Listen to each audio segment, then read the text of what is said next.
She arrives before the band has even tuned its bugles, striding up the Buckingham gravel with that unmistakable cavalry swing, no lady-in-waiting fussing over dress hems, no security fuss except a single discreet earpiece shadow. Princess Anne, about to turn 75, clocks the Charity Forum registration desk at 8:57, 2 minutes early, and barks a pragmatic greeting. "Let's get cracking, shall we?" It is the pre-birthday gathering she designed herself, 200 charity representatives, 1 monarch's only daughter, 0 cake cutting. She spends 147 minutes shaking every outstretched hand, making quick-fire notes on rationed index cards, promising follow-up Zooms for mental health orgs and equine therapy farms alike. When aides attempt to steer her to the exit, she waves them off and squeezes 3 extra conversations into the walk toward the palace archway. Only after the last goodbye does a senior private secretary exhale and reveal the headline she quietly dreads sharing. The Princess Royal has informed her team that in 5 years, when she turns 80, she will begin winding down. At 90, she says, she will retreat completely. The statement lands like a steel horseshoe on marble. Because winding down in and speak sounds suspiciously like any other royal's full throttle.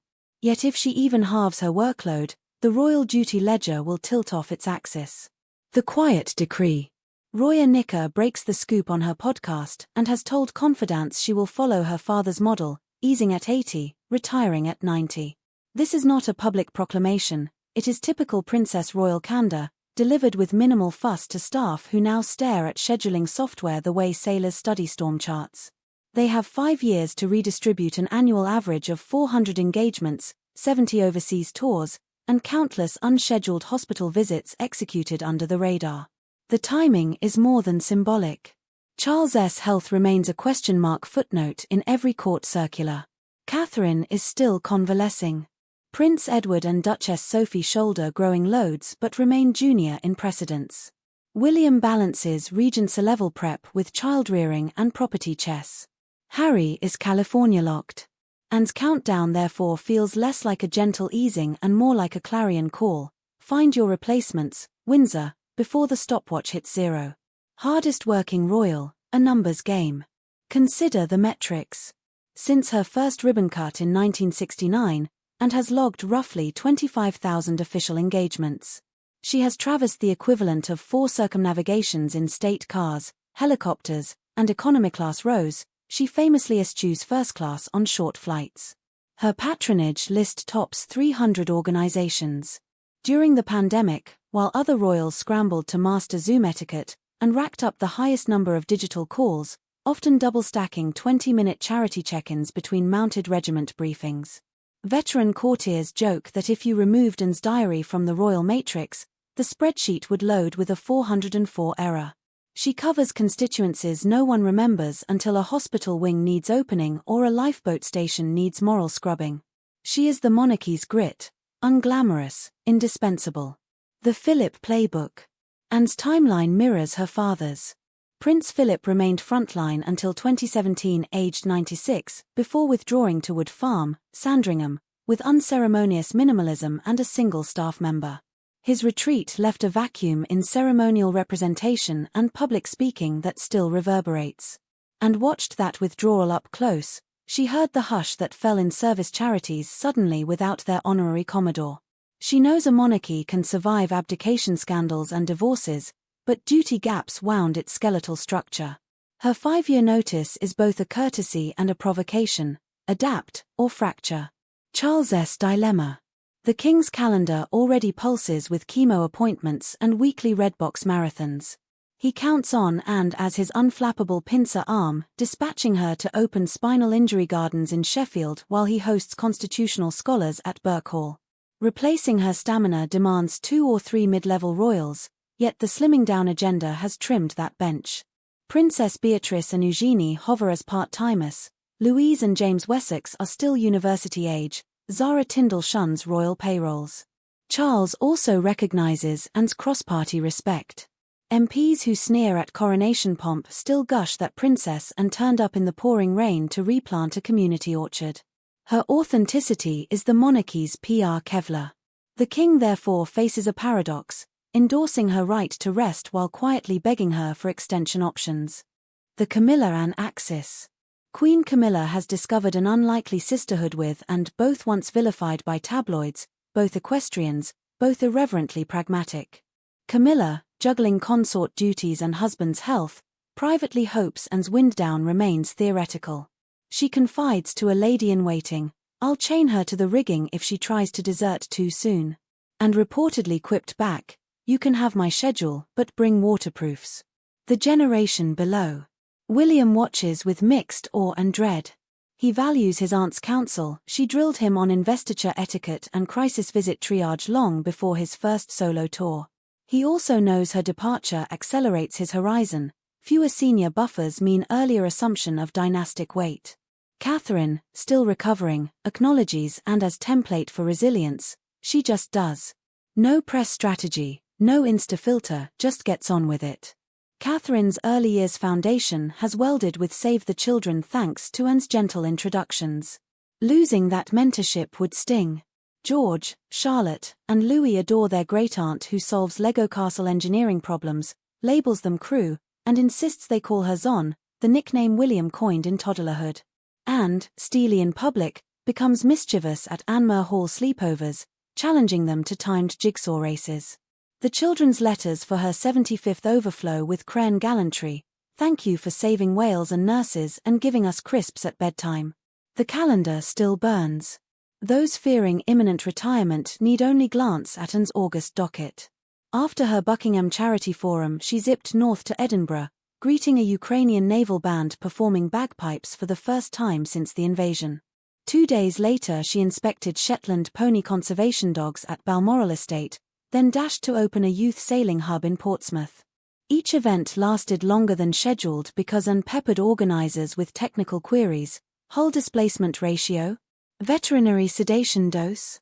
Staff joke, no detail safe from Her Royal Highness inquisitions. Coin of the realm. The Royal Mint's commemorative £5 coin featuring Anne's profile offers a new pivot for ceremonial scriptwriters. Rebecca Morgan of the Mint hailed her duty and devotion, co-opting Anne's 2 favorite nouns. Critics note the irony, the last untitled frontline royal now immortalized on currency. If she retires at 90, one wonders which grandchild will present her centenary coin, perhaps King George VII, rendering a neat loop of generational continuity. Unofficial succession planning. Palace HR quietly lines up Operation Vanguard to redistribute Anne's future caseload. Healthcare and hospices. Sophie will inherit the spinal injury patronage, given her Nursing Vision initiative. Equine and agricultural, Zara to step in for rural shows, though only ad hoc. Rescue and maritime, Edward, former Royal Marines honorary colonel, to adopt RNLI schedule. Commonwealth Youth, Catherine's Earthshot team to merge with Anne's scholarship trusts. But none of them can replicate Anne's raw mileage. Her diaries include remote ribbon cuts where no journalist bothers attending, tiny airfields, abattoir welfare labs, fisheries training centers. The monarchy could shrink its footprint, yet each abandoned frontier invites Republican exclamation marks. The 5-year ticking clock. Colonel John Boyd, Anne's formidable private secretary, spreads the message lightly at charity gatherings, Her Royal Highness still at full throttle, but succession is everyone's business. Translation. Map your handovers, draft your requests while her signature ink is still flowing. Anne's own team reruns Philip's playbook. She intends to host annual charity forums until 2030, then halve travel and helicopter usage. At 90 she will retreat, maybe to Gatcombe, maybe to a smaller Grace and Favour lodge near Stroud, content with family, horses, the rare county show cameo. Skeptics mutter she'll never switch off. Supporters hope she at least slows the gallop to a trot. Bigger than birthday cake. Her 75th is celebrated in phases: ribbon-cutting spree, coin release, a small family barbecue at Gatcombe with pyromusical fireworks orchestrated by Peter Phillips. The official photograph will capture a woman in Barber jacket leaning on stable door, dog at heel, the coin's Latin motto glimpsed in soft focus background, duty and devotion. Under the surface, though, the party doubles as working summit, Anne's charities cluster, exchange contacts, prepare for post-Anne world. What it means for the crown.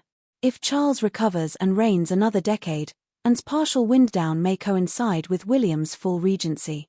If Charles falters sooner, William could ascend while and is still operating at 90% capacity, an ideal buffer. Yet scenarios pivot on unknowns, medical reports, public sentiment, budget restraints. Anne's timetable gives the monarchy a unique gift: clarity. She did not vanish abruptly like Philip or swirl in scandal like Andrew. She announced, matter of fact, the date when the palace must run without her. This lead time is rare in dynastic timelines clogged by sudden passings or shock exits. Charles and William must use it wisely, train younger royals, cultivate civic surrogates, empower non-royal ambassadors. Final gallop. Watch for subtle indicators. When Anne begins skipping the seasonal inter-island lifeboat inspections or relinquishes her seat as Olympic Committee member, the handover has begun. When her annual engagement count dips below 300, know the clock has reached year 3 of 5. When her Black Range Rover stops appearing at dawn on the M11 heading to remote agricultural colleges, the dynasty will truly be adjusting to life after the Iron Princess. Until then she gallops on, literally, in many cases.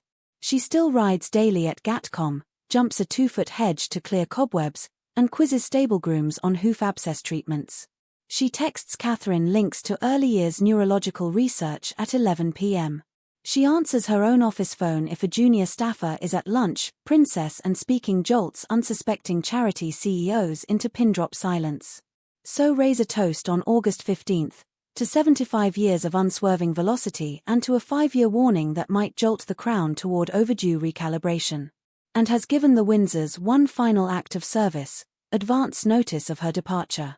It is now up to the family, indeed, the kingdom, to ensure that when the Princess Royal finally plants her boots by the hearth and lets the reins hang loose, the carriage of state still rolls on without lurch or stumble. And if, at 90, she does step back, do not bet against the possibility that she'll sneak out the back gate and volunteer incognito at a local rescue stable. Because duty for Anne was never a uniform, it is marrow in the bone. Winding down, perhaps, but winding out. Only when the final stable light flickers out at Gatcombe, and even then, expect her silhouette in the half-dawn, counting hooves, timing strides, ensuring the next generation is properly saddled for the ride.